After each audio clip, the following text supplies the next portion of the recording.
In chapter 12, we're going to be looking at statistics. So here in section 12.3 and 12.4, we're going to be looking at measures of central tendency and measures of dispersion. So when we have a set of data, we normally describe that data using a measure of central tendency and a measure of dispersion. So if we want to summarize the data, instead of having to list all our data out, we can summarize it using a measure of central tendency and a measure of dispersion. So measures of central tendency are called central tendency because they tell us where the center of the data tends to be. So they give us the center of the data. And so our four measures of central tendency are the mean, the median, the mode, and the mid-range. And so the mean, the median, the mode, and the mid-range all give us an approximation of where the center of the data is. All four of these are considered averages. And so we're going to look at each one individually. The first one we're going to look at is the mean. Remember, if we have n numbers, then the mean of those numbers is the sum of the numbers divided by n. Remember the mean, to find the mean, you add them all up and you divide by how many there are. Add them all up, that's the sum of the numbers, and then we divide by n because there were n numbers. So n is how many there are. So add them all up and divide by how many there are. Now, because we are a little more advanced in our schooling now, we get some fancier notation for the mean and the definition of the mean. So when we're talking about the mean, we have the x. If we want the mean of the x's, we put this line across the top of it. And that indicates that we're looking for the mean. And so this is red x bar,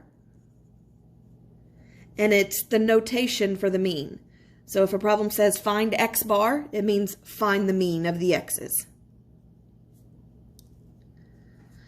And so our formula then looks like, to find the mean, we add them all up and we divide by how many there are.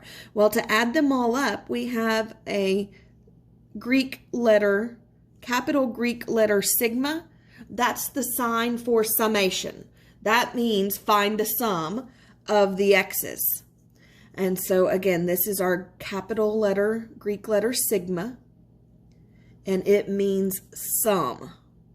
So sum the x's, add them all up, and then we're going to divide by how many there are. Remember, there were n of them. And so again, this is how we notate that we're finding the mean. X bar is the mean, and it's found by finding the sum of all of the x's and then dividing by n. But again, this is the same formula you've always known. To find the mean, add them all up, divide by how many there are. So here's an example. 4 separate blood tests revealed that a patient had total blood cholesterol levels of 245, 235, 220, and 210. If we want to find the mean blood cholesterol level, we find the mean. We find x bar by adding them all up. So 245 plus 235 plus 220 plus 210. And we're going to divide by n. How many there are? Well, there are 4 of them. So we add them all up and we add them all up and divide by 4, and that should give us 227.5. Now, if you're putting this in your calculator all in one step, you'll want to put parentheses around the top so that it divides the sum by the 4, or do it separately. Add them all up, get that value, and then divide by 4. Either way, we get 227.5 for our mean. For the median is the median of an ordered list of numbers. So the numbers have to be in order first in order to find the median. Now the median is the middle. And so if we have an odd amount of data, then we can easily find the one in the middle.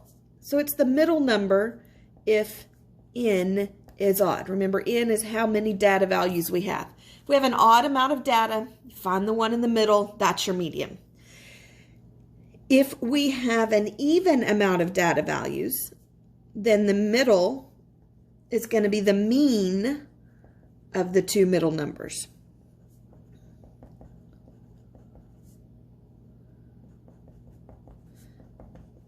So if we have an even amount of data, then we have to find the 2 in the middle, add them up and divide by 2. Find their mean. So for example, we want to find the median of 14, 27, 3, 82, 64, 34, 8, and 51. Well, again, it has to be an ordered list of numbers. So the first thing we have to do is put them in order. So we get 3, 8. It's a good idea to mark them off as you use them. 14, 27, 34, 51, 64, and 82. Or if you don't mark them off as you use them, at least go back and count. 1, 2, 3, 4, 5, 6, 7, 8. 1, 2, 3, 4, 5, 6, 7, 8. I used them all. That's just a good way to make sure you didn't forget a number. So notice we had 8 data values. We have an even amount of data. That means we have to find the 2 in the middle. Well, the 2 in the middle's going to fall somewhere between our 27 and our 34, and we can find exactly where by finding the mean of the 27 and the 34. Add them up, divide by how many there are. So 27 plus 34 divided by 2 gives us 30.5. And so the median in this case would be 30.5. Now notice so far with our mean and with our median that our mean was not one of our original data values. Same thing with the median. It could be. If n is odd, it will be. But if n is even, then you're going to get a data value, a median that is not one of your original data values. However, with the mode, it will be one of your original data values. The mode of a list of numbers is the number that occurs more often than any other value. So most of the time when you hear the mode, you hear the definition, the number that occurs most often. And that's not quite a true definition. Your actual definition is the number that occurs more often than any other value. And that distinction will make sense, especially on this third example here. But let's look at the first example. When we're finding the mode, well, we're looking for the data that occurs more often than any other. Well, the 3 occurs 3 times, the 5 occurs twice, the 2 occurs twice, the 6 occurs once, the 7 occurs once. And so the 3 that occurs 3 times is going to be our mode. Now on the second set, when we're looking for our mode, notice we've got the 2 occurs twice, the 7 occurs twice, the 4, 5, 3, and 6 only occur once. So because the 2 and the 7 both occur more often than any other value, then those are both the modes. We have 2 modes here. Our modes are 2 and 7, which means this set of data is actually called bimodal because it has 2 modes. Now on the third one, when we start noticing, notice we've got 2 2s, 2 5s, 2 6s, and 2 7s. So every data value occurs twice. So we don't want to say that the mode is 2, 5, 6, and 7. We don't want every data value to be the mode. So we go back to our definition. Remember, it's the number that occurs more often than any other value. Notice the 2 does not occur more often than any other value. It occurs the same as every other value. Same with the 5. It doesn't occur more often. And the 6 and the 7, none of these values occur more often than any of the other values. They all occur the same amount. And so that would tell us that there is no mode in this case. So it is possible to have no mode. It is possible to have one mode. It is possible to have more than one mode. The next measure of central tendency is the mid-range. The mid-range of a set of data is the mean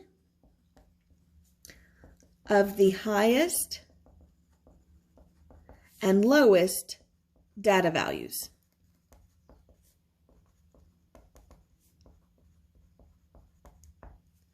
It's the mean of the highest and the lowest data values. So find the highest and the lowest, and then find their mean. Add them up and divide by how many there are. So for example, if we want the mid-range of 14, 27, 3, 64, 34, 82, and 51, we have to find our highest and our lowest values. Well, our lowest is 3, our highest is 82, and then we just need to find their mean. So we add them up and we divide by how many there are. So we add 82 and 3, and then we divide by 2, and that gives us 42.5. All right, so here's one example that I want you guys to try. You've got a set of data, and I want you to find the mean, the median, the mode, and the mid-range. So go ahead and pause the video and find those now. Okay, so looking at this set of data, to find the mean, we add them all up, and we divide by how many there are. So when we're finding the mean, we add them all up, 8 plus 3 plus 3 plus 17 plus 9 plus 22 plus 19. That gives us 81. And there were 7 data values. So we divide that by 7, and we end up with 11.57. So we have a mean of 11.57. For the median, we find the one in the middle when they are in order. So we have to put the data in order first. So we get 3, 3, 8, 9, 17, 19, 22. And so we've got all 7 of our data values listed. We just have to find the one in the middle. Well, the one in the middle this time is the 9. So our median is 9. When we're looking for the mode, it's easy to see that the 3 occurs twice. That's more often than any other value. So the mode is 3.